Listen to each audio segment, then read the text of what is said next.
Welcome to Pindar Poetry. We hope you learned something new. You've installed Waze and granted location access. Now begin by opening the app and signing in. Once done, confirm your device's GPS is high accuracy so Waze gets reliable position fixes. Make sure background location and notifications are allowed so reroutes and alerts arrive while you drive. Next, add home and work addresses for quick routing and set the map language and time zone. This prevents mismatched voice guidance and local alerts. With these essentials done, you're ready to enter a destination. You type or tap the destination and Waze immediately offers route options. Pick one and inspect ETA and distance.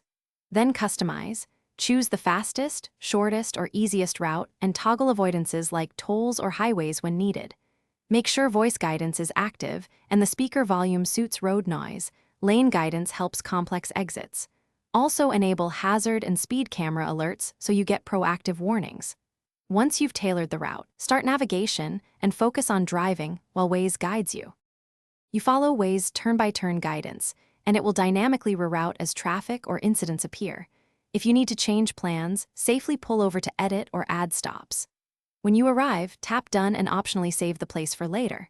If Waze misbehaves, like wrong location, no voice, or frozen map, try toggling GPS off and on, force quitting and reopening the app, and confirming location and background permissions.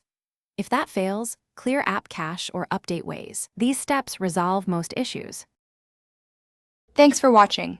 Consider subscribing if we helped you.